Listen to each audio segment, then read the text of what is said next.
नमस्कार साथियों, स्वागत है आपका एक बार फिर से एक नए प्रैक्टिस सेट में। दोस्तों, हम 9 प्रैक्टिस सेट खत्म कर चुके हैं। 10,000 क्वेश्चंस की हमारी सीरीज है। तो चलिए अगला प्रैक्टिस सेट शुरू करते हैं। और अगर आप लगा लेते हैं ये सारे क्वेश्चंस तो बहुत ज़्यादा इंपॉर्टेंट आने वाले एग्जाम्स के लिए, क्योंकि ये जितने भी एग्जाम्स हैं उनमें पूछे जाते क्वेश्चन हैं, पूछे गए क्वेश्चन हैं। तो चलिए शुरू करते हैं। अगला क्वेश्चन है कि उच्च उच्च न्यायालय के न्यायाधीशों की सेवा निवृत्ति की आयु कितनी होती है। तो क्वेश्चन नंबर 36 बोल रहा है आपको कि जो हाई कोर्ट है उसके जो न्यायाधीश हैं उनकी सेवानिवृत्ति की आयु कितनी होती है। तो हाई कोर्ट में जो न्यायाधीश होते हैं उनका रिटायरमेंट एज कितना होता है, तो सबको पता होना चाहिए कि 62 वर्ष होता है। और सुप्रीम कोर्ट में कितना होता है, तो 65 वर्ष होता है। आगे हम बात करते हैं क्वेश्चन नंबर 37 कि मक्का मस्जिद कहाँ है, कहाँ पर है। तो मक्का मस्जिद कहाँ पर है, बेंगलोर में, नई दिल्ली में, हैदराबाद में या चेन्नई में। तो एक तो मक्का मदीना अलग है, भारत में भी एक मक्का मस्जिद है। तो यहाँ से क्वेश्चन पूछ दिया, बताइए तो मक्का मस्जिद आपकी कहाँ है। 37 का सी इज द राइट आंसर हो जाएगा। ये आपकी कहाँ है, हैदराबाद में। आगे देखते हैं अगला क्वेश्चन 38 की सूत्रण रोग सिरोसिस किस अंग को प्रभावित करता है।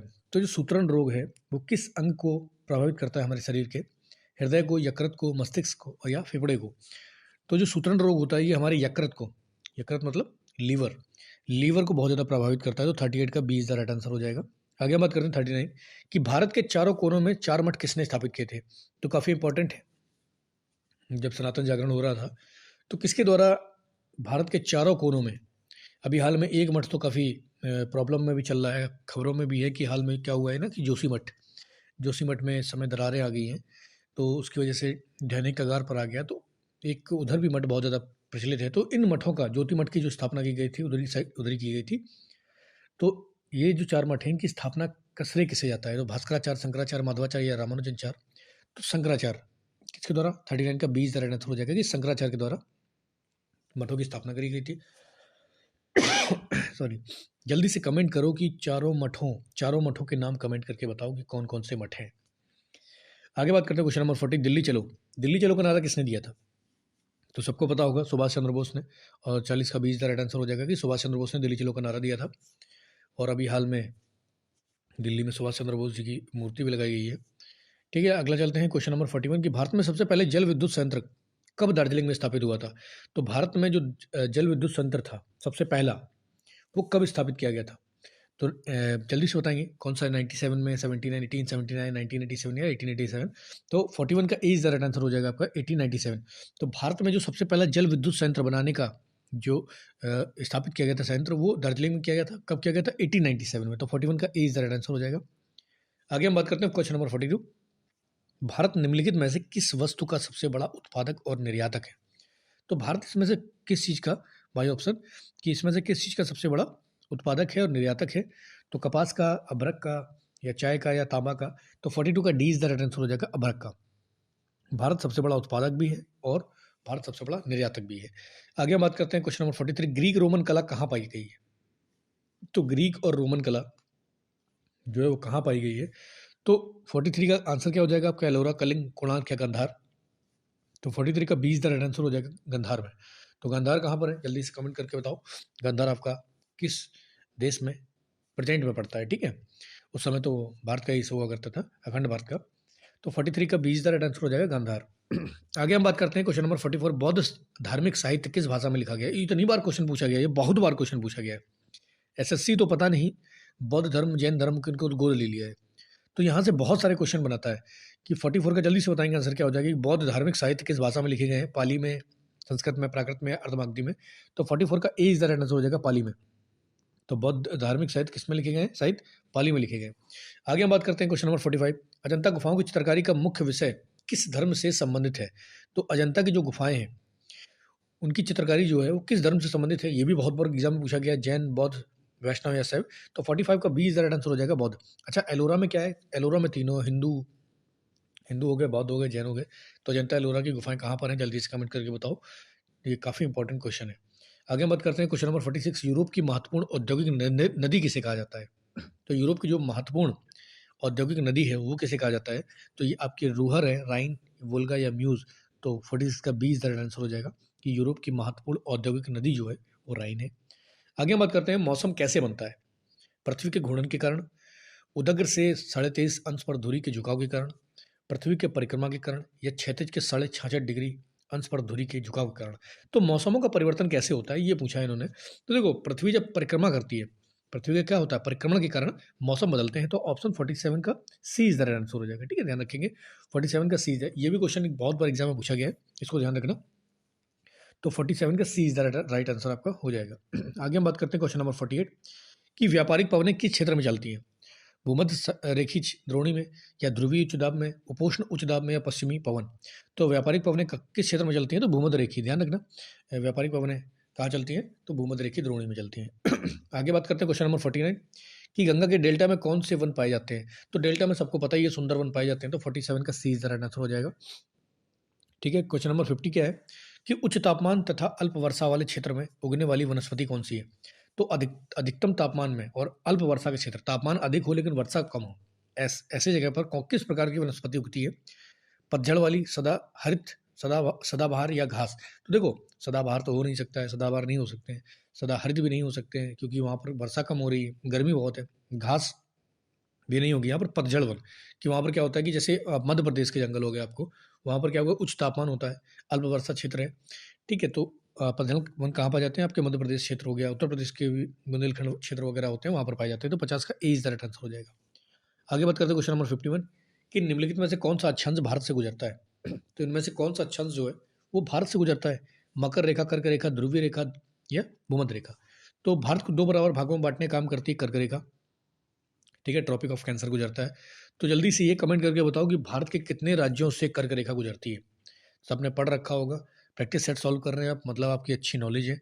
तो ये सारे एग्जाम में क्वेश्चन पूछे गए हैं, जितनी भी चीज़ें पूछी जा रही हैं कमेंट करके ज़रूर बताओ। ठीक है, तो इससे आपका नॉलेज जो है ना परिपक्व और ज़्यादा होगा कि आपको बेसिक नॉलेज है। तो भारत के कितने राज्यों से होकर अक्षांश रेखा गुजरती है, कमेंट करके मुझे बताओ। क्वेश्चन नंबर 52 है, विश्व में भौगोलिक विस्तार की दृष्टि से भारत का कौन सा स्थान है। भौगोलिक विस्तार की दृष्टि से भारत का कौन सा स्थान है, जल्दी से बताओ कि विश्व में क्षेत्रफल की दृष्टि से जो बड़ा स्थान है भारत का कौन से नंबर का है। तो 52 का सी इज द राइट आंसर हो जाएगा आपका, 7वां। तो भारत जो है भौगोलिक दृष्टि से देखा जाए तो 7वां सबसे बड़ा देश है, कहाँ पर, पूरे विश्व में। ठीक है, अगला क्वेश्चन बहुत इंपॉर्टेंट है कि क्वेश्चन नंबर 53, राष्ट्रीय दल के रूप में मान्यता प्राप्त करने के लिए किसी पार्टी को कम से कम कितने वैध मत प्राप्त होने चाहिए। तो अगर कोई भी पार्टी है उसको राष्ट्रीय दल बनना है तो उसको कम से कम कितना वैध मत प्राप्त होना चाहिए। ऑप्शन ए है कि 4 या अधिक राज्यों में वैध मतों का 10%, 4 या 4 से अधिक राज्यों में उसको टोटल जितने वैध मत हैं उसका 10% मिले, 2 राज्यों में वैध मत के 15%, या 2 राज्यों में उसको 15% वैध मत मिले, 4 या अधिक राज्यों में वैध मतों का 4% मिले, या एक राज्य में वैध मतों के 15% मिले। तो इसको जल्दी से बताएंगे, ध्यान रखना इस पॉइंट को। ठीक है, तो काफ़ी इंपॉर्टेंट पॉइंट है ये, एग्जाम में बहुत बार पूछे भी जाते हैं क्योंकि चुनाव भी आजकल बहुत चल रहे हैं, तो हो सकता है एग्जाम में फिर से इसको रिपीट कर दें। तो ऑप्शन 53 का सी इज द राइट आंसर हो जाएगा कि 4 या 4 से अधिक राज्यों में कितना होता है, अगर किसी भी पार्टी को नेशनल पार्टी बनना है तो उसको 4 या 4 से अधिक राज्यों में वैध मतों का 4% होना चाहिए। उसको कितना, वैध मतों का 4% उसको प्राप्त करना अनिवार्य है। तो वो क्या बन जाएगी, राष्ट्रीय पार्टी। 4 या 4 से अधिक राज्यों में वैध मतों का उसको अगर 4% मिल जाता है तो उसको राष्ट्रीय दल का क्या किया जाएगा, घोषित कर दिया जाएगा उसको राष्ट्रीय दल। आगे बात करते हैं क्वेश्चन नंबर 54, जाति भेदभाव किस सिद्धांत के विरुद्ध है। जैसे जाति, इंडिया में तो बहुत ज़्यादा जाति भेदभाव विद्वान था, अब तो खैर कम हो गया है, लोग पढ़े लिखे हो गए हैं तो लोगों के अंदर भाव आ गया है, मतलब समानता का भाव आ रहा है, लोग अपने काम में बिजी रहते हैं। लेकिन पहले क्या हुआ करता था कि जाति भेदभाव बहुत ज़्यादा था। तो ये किस सिद्धांत के विरुद्ध है, स्वतंत्रता के, विधि के, नैतिकता के, या सामाजिक समानता और सामाजिक न्याय के सिद्धांत के। तो जल्दी से बताएंगे। तो देखो, ये सामाजिक समानता, अगर आप जाति भेदभाव करते हैं तो यहाँ पर सामाजिक समानता खत्म होती है और सामाजिक न्याय भी नहीं मिल पाता है, क्योंकि फिर यहाँ पर जाति विशेष वर्ग अपने अपना राग अलापते हैं। तो इस तरीके से 54 का D is the right answer हो जाएगा। इस टाइप के क्वेश्चन भी एग्जाम में डाल देते हैं जरूरी नहीं कि वो आर्टिकली पूछे आपकी कि स्वतंत्रता का अधिकार किस में आता है। आगे हम बात करते हैं, या आप अस्पृश्यता का किस आर्टिकल में आता है। तो इस तरह के क्वेश्चन नहीं, वो नॉर्मल भी बेसिक क्वेश्चन पूछ देते हैं कि आपकी थिंकिंग कैसी है, ये जानने के लिए। आगे क्वेश्चन नंबर 55 की, क्या उस व्यक्ति को मंत्री के रूप में नियुक्त किया जा सकता है जो संसद सदस्य नहीं है। तो देखो कितना बढ़िया क्वेश्चन पूछ दिया यहाँ पर कि अगर क्या कोई ऐसा व्यक्ति है मंत्री बन सकता है जो संसद का सदस्य नहीं है। तो ऐसा आपने अभी एग्जाम्पल में दे देता हूँ, जैसे डॉक्टर एस जयशंकर जो हमारे विदेश मंत्री हैं, तो उनको विदेश मंत्री बना दिया गया था, लेकिन वो उस समय कहीं से भी चुनाव नहीं लड़े थे। तो उसके बाद क्या हुआ था कि 6 महीने बाद उनको राज्यसभा का सदस्य बना दिया गया। तो इस तरीके से हमें क्या पता चला कि हाँ, सदस्य तो बन सकता है लेकिन उसे अपनी नियुक्ति के 6 महीने के भीतर संसद का सदस्य बनना होगा। तो 55 का D is the right answer हो जाएगा आपका, क्या हो जाएगा 55 का D is the right answer हो जाएगा, इसको ध्यान रखना है। आगे बढ़ते हैं क्वेश्चन नंबर 56 कि किस उपकरण से ध्वनि तरंगों के प्रयोग द्वारा समुद्र की गहराई, तो सबको पता होगा समुद्र की गहराई नापने के लिए किसका हम यूज़ करते हैं, तो ये आपका सोनार है। ठीक है, किसका है, सोनार। पानी के नीचे हम गहराई नापने के लिए किस तरंग का यूज़ करते हैं, तो सोनार का। आगे क्वेश्चन नंबर 57 किसके कारण तरल की सतहें खिंची हुई झिल्ली की तरह व्यवहार करती हैं, किसके कारण जो तरल है उसकी सतहें खिंची हुई झिल्ली की तरह व्यवहार करती हैं, तो चलिए देखते हैं। श्यानता के कारण, पृष्ठ तनाव के कारण, पृष्ठ लोच के कारण या पृष्ठ ध्वनि तरंगों के कारण तो इसका जल्दी से आंसर बताओ क्या होगा, तो इसका आंसर होगा पृष्ठ तनाव। पृष्ठ तनाव सरफेस टेंशन की वजह से ऐसा होता है। ठीक है, इस चीज़ को ध्यान रखना है। आगे है क्वेश्चन नंबर 58 की हड्डियों में फास्फोरस किसके रूप में पाया जाता है, तो हमारी हड्डियों में कैल्शियम फास्फोरस पाया जाता है, तो फास्फोरस किस रूप में पाया जाता है, तो ये फास्फोरस पेंटाऑक्साइड के, कैल्शियम फॉस्फेट के, फास्फोरस पेंटाक्लोराइड के या सोडियम फॉस्फेट के, तो इसका जल्दी से आंसर बताओ मुझे क्या होगा, तो कैल्शियम जो फॉस्फेट है 58 का बी, तो 58 का B is the right answer हो जाएगा कि कैल्शियम फॉस्फेट के रूप में पाया जाता है। आगे क्वेश्चन नंबर 59 की समुद्री घास पात में क्या पाए जाते हैं, तो जो समुद्र की घास होती है उसमें सबसे ज़्यादा मात्रा किसकी पाई जाती है, लोहे की, क्लोराइड की, जस्ता की या आयोडाइड की, तो इसको ध्यान रखेंगे। समुद्री घास का भी क्वेश्चन बहुत बार पूछ दिया जाता है, तो 59 का D is the right answer हो जाएगा कि आयोडाइड जो है उसकी मात्रा समुद्री घास पात में बहुत ज़्यादा पाई जाती है। आगे हम बात करते हैं आंसू गैस। अब कहीं पर भी जब भीड़ जो होती है अनियंत्रित हो जाती है तो उसमें क्या होता है, जो सिक्योरिटी फोर्सेज होते हैं वो आंसू गैस के गोले छोड़ते हैं।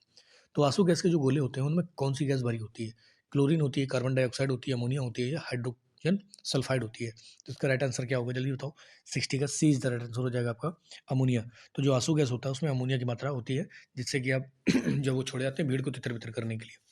आगे हम बात करते हैं क्वेश्चन नंबर 61 की किस तिथि को सहस्त्राब्दिक तिथि माना गया है, तो कौन सी ऐसी तिथि है, तो जल्दी से बताओ इसको। तो 9 सितंबर 1999 को ऐसा माना जाता है। ठीक है, इसको ध्यान रखना, एग्जाम में डाल दिया गया है कि 9 सितंबर 1999 को। आगे हम बढ़ते हैं क्वेश्चन नंबर 62 कि कुडनकुलम पावर प्रोजेक्ट का विदेशी सहयोगी कौन थे, तो कुडनकुलम सबसे पहले तो ये कुडनकुलम जो है पावर प्रोजेक्ट है, ये कहाँ पर स्थापित है, ये आपका तमिलनाडु में। तो इस किसके सहयोग से इसको मिलकर बनाया गया था, तो रूस के, ब्रिटेन के, फ्रेंच के या जापान के, तो पता होना चाहिए आपको रूस, रशिया जो है ना उसके सहयोग से कुडनकुलम प्रोजेक्ट बना था। ठीक है, तो 62 का ए इज द राइट आंसर हो जाएगा। आगे हम बात करते हैं क्वेश्चन नंबर 63 कि राष्ट्रीय कृषि तथा ग्रामीण विकास बैंक जो नाबार्ड है वो कैसा बैंक है, तो सहकारी बैंक है, वाणिज्य बैंक है, विकास बैंक है, क्षेत्रीय ग्रामीण बैंक है, तो 63 का आंसर क्या होगा जल्दी से बताओ। तो 63 का सी इज द राइट आंसर हो जाएगा विकास बैंक। देखो नाबार्ड क्या होता है ना, ये ग्रामीण विकास के क्षेत्र में क्या करता है, पैसे ऐसे वगैरह देता है, कार्यक्रम का संचालन करता है, तो ये विकास बैंक है। इस तरीके के क्वेश्चन डाल दिए गए हैं, बताइए। तो वैसे तो देखते ये पूछते हैं कि नाबार्ड जो है ना इसकी स्थापना कब हुई थी, लेकिन इसमें डाल दिया कि नाबार्ड किस प्रकार का बैंक है, तो आपको सब कुछ मतलब तैयार होना चाहिए, क्योंकि बच्चे यहाँ पर गलती करके आएंगे, सहकारी लगा देंगे या वाणिज्य लगा देंगे, इस तरह नहीं करना। आगे बात करते हैं कि हरित क्रांति से क्या अभिप्राय है, कि हरित क्रांति का मतलब क्या है, हरी खाद का प्रयोग करना, अधिक फसल उगाना या उच्च उत्पादक वैरायटी कार्यक्रम या हरी वनस्पति।